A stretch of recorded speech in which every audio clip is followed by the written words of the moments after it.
The Life Cycle of a Yerevan Restaurant, article by Lori Yumshajekian, published on September 11, 2024, on EVN Report. In late 2022, Yerevan was alive with activity. Restaurants teamed with patrons every evening, making it a small feat to secure a table. Nikita Poderyagin, who began as a chef in his teenage years and later led Moscow's acclaimed Bjorn restaurant, found himself drawn to Armenia in November that year after his other projects in Russia were put on hold.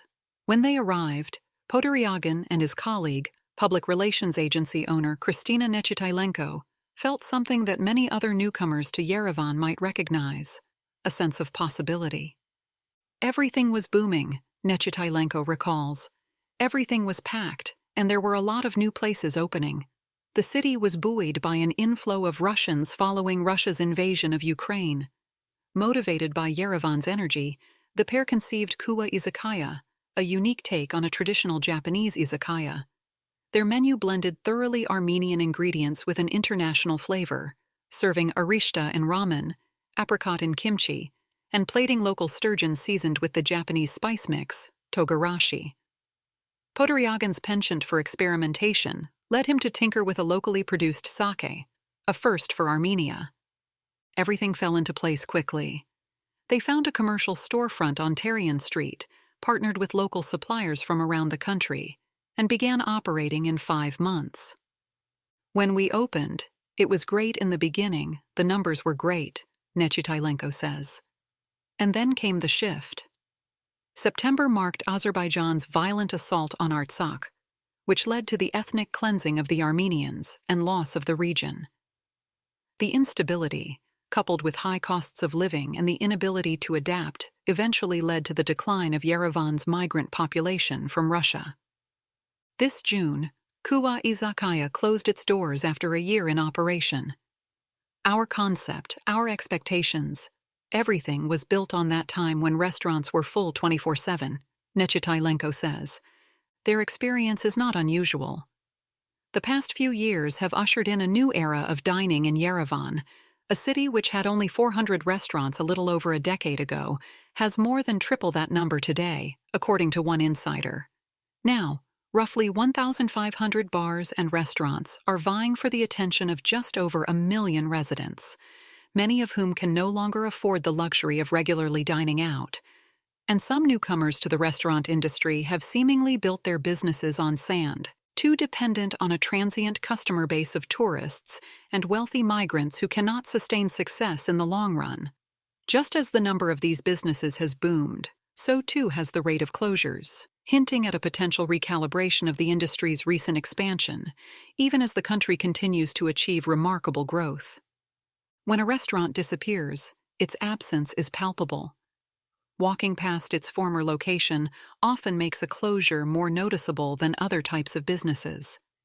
In Yerevan, that striking observation appears to be part of a trend. The failure rate is high because business is tough, says Ashat Barsegyan, a veteran of Armenia's hospitality industry and director of the Restaurant Association NGO. In Barsegyan's 14 years in the business, he has managed more than 20 eateries. When he first started, the failure rate for restaurants was around 10%, he says. Now, by his own calculations based on industry indicators, that risk has tripled. He estimates that 30% of new restaurants fail within 6 to 18 months of operation. For context, that failure rate is comparable to that of the United States. Though with a lack of official data from the Ministry of Economy, of which representatives were unable to provide data, the experiences of closures are largely anecdotal. Barsegyan and others in the restaurant business cite the departure of Russians as one of the reasons for failure. Estimates of the Russian population in Yerevan vary significantly.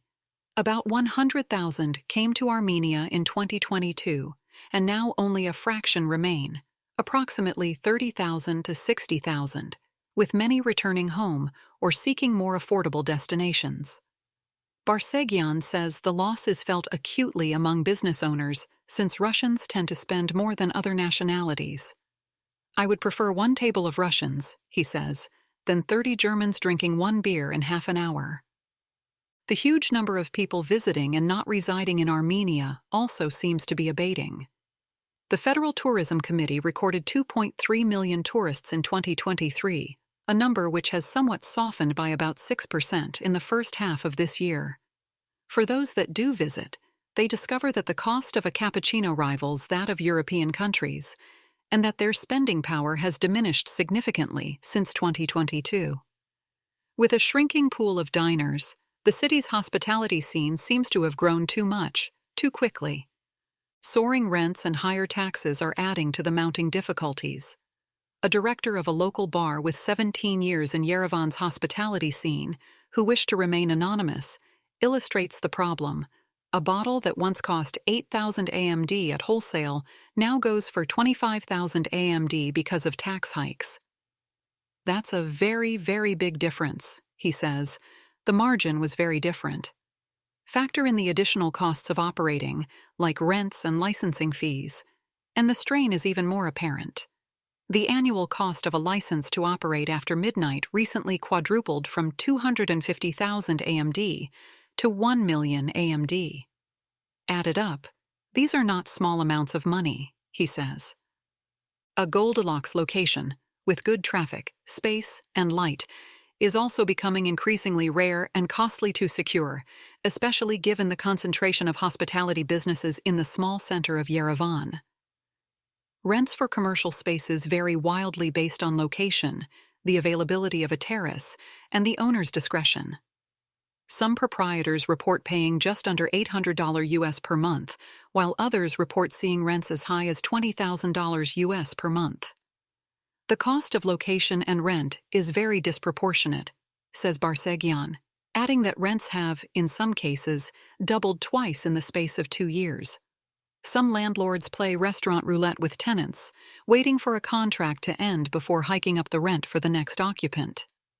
The variability in the price per square meter complicates comparisons with other cities, but each owner or manager who spoke to EVN reported the recent, dramatic rent increases.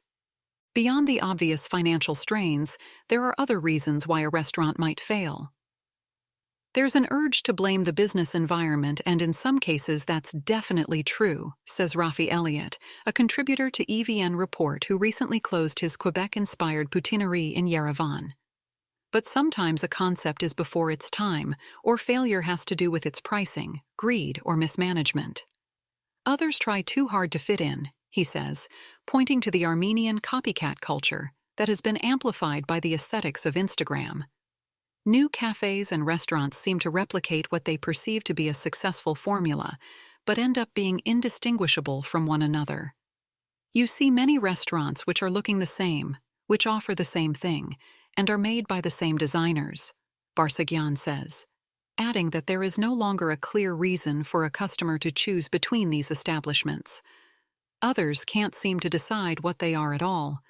Desperate to get customer flow, it's not uncommon to come across a menu listing pad thai, tabbouleh, pizza, and even a hookah to boot.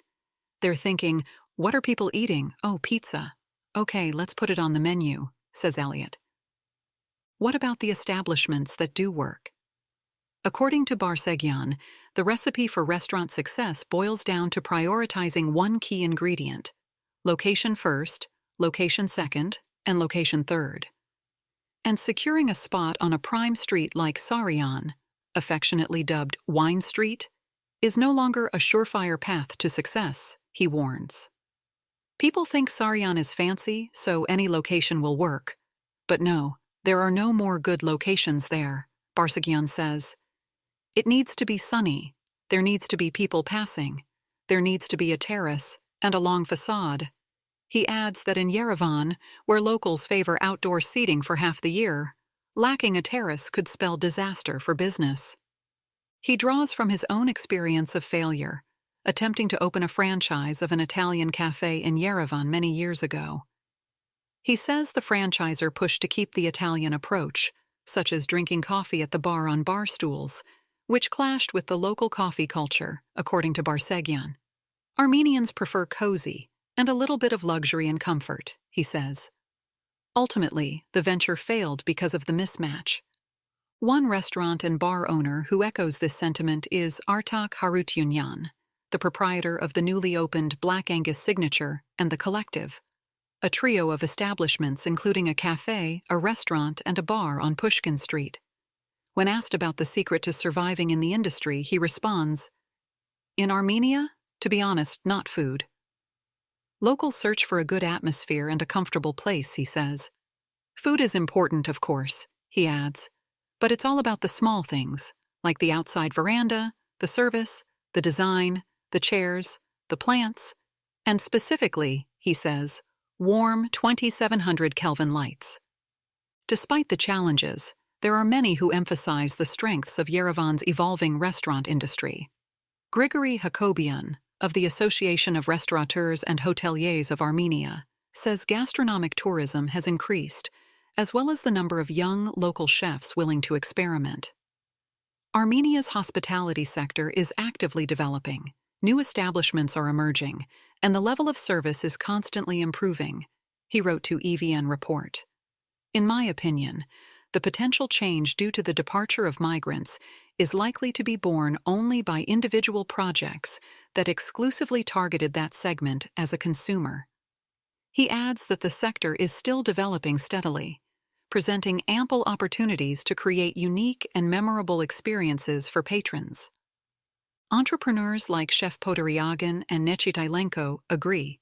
They still see promise in Yerevan's evolving restaurant scene, even though their initial success was short-lived. "When you fail, you learn," says Nechitailenko. "That's the most valuable experience you have because it teaches you what you need to do differently."